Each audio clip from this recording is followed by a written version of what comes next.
जय जगन्नाथ बंधुगण आपण मानकु मोर एही चैनल रे स्वागत। आजिर एही ज्योतिषशास्त्र कार्यक्रम आपणकर जदि तुला राशि होई थाए तेबे एही भिडियोटी आपणक पई। एही भिडियोटी को शेष पर्यंत देखंतु।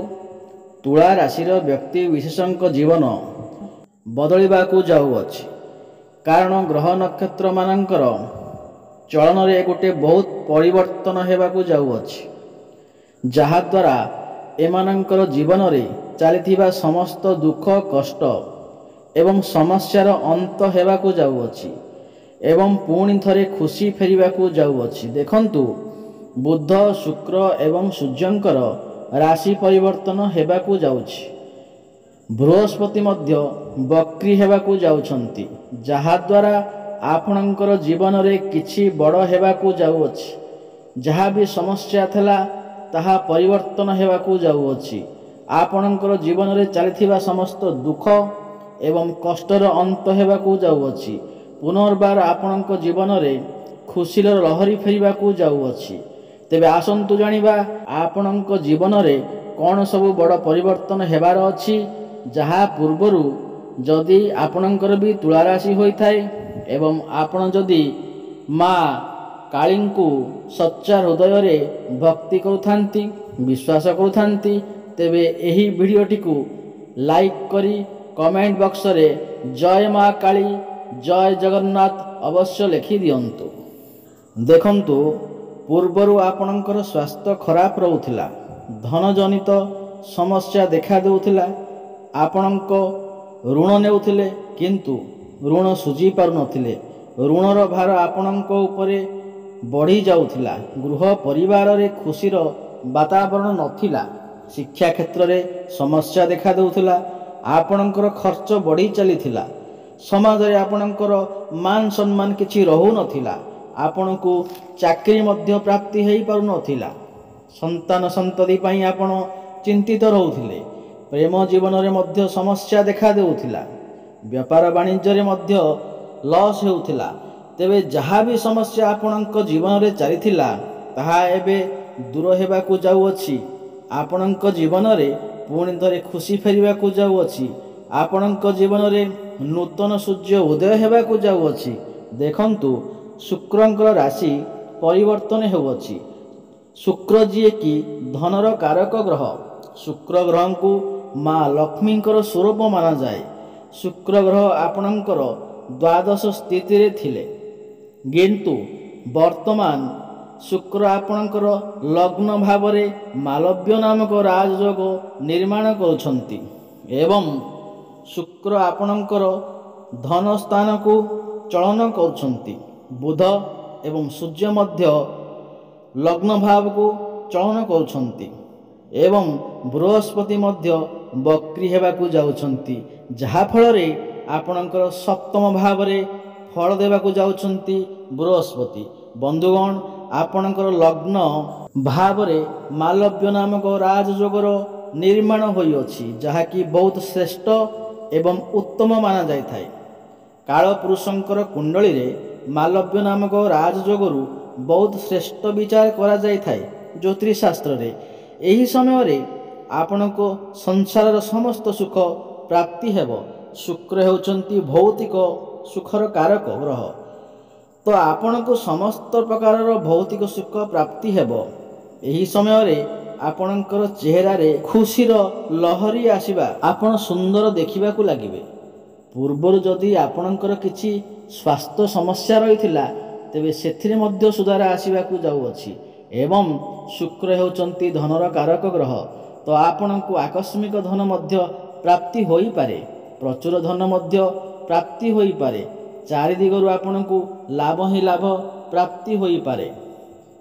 एही समय रे आपण कोनोसी जानवाहन भूमि अथवा जमी प्रॉपर्टी इत्यादि किनिबा पई मन बळई पारंती।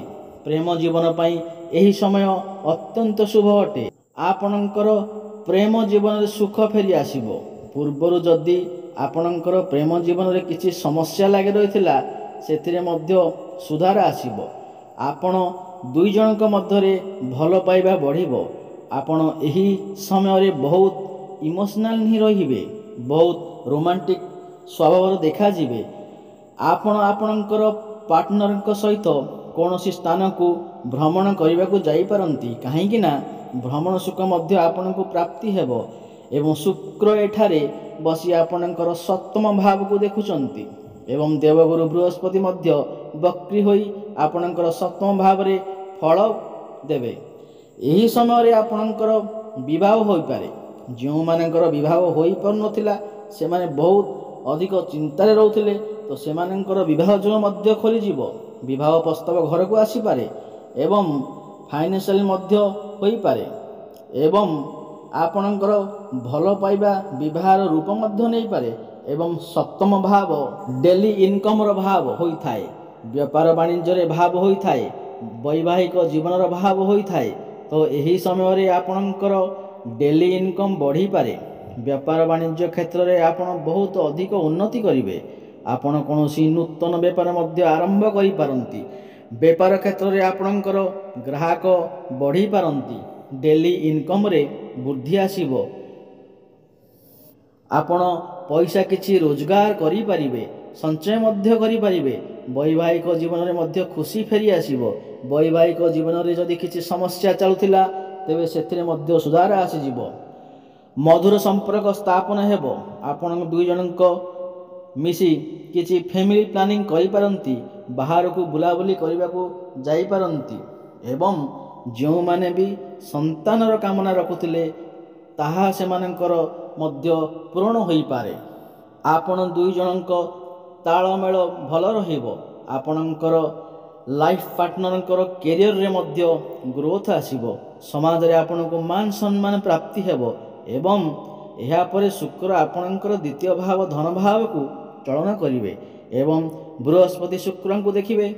ତ ଧନ ପାଇଁ ଏହି ମାସଟି ଅତ୍ୟନ୍ତ ଶୁଭ ଅଟେ।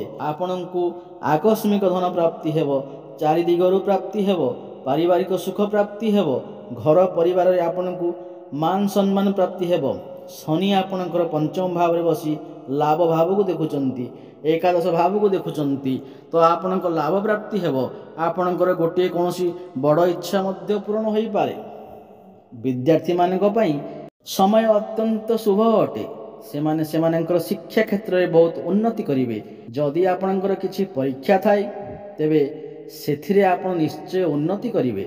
ଆପଣ କୌଣସି ଉଚ୍ଚଶିକ୍ଷା କରିବା ପାଇଁ ବାହାରକୁ ଯାଇପାରନ୍ତି କିମ୍ବା କୌଣସି ସ୍ଥାନରେ ଆଡ଼ମିସନ୍ ନେଇପାରନ୍ତି ଅଥବା କୌଣସି ଫର୍ମ ଫିଲ୍ଅପ୍ କରିପାରନ୍ତି। ଶୁଭଫଳ ପ୍ରାପ୍ତି ହେବ। ଆପଣଙ୍କର ମନ ପାଠ ପଢ଼ାରେ ହିଁ ଲାଗିବ।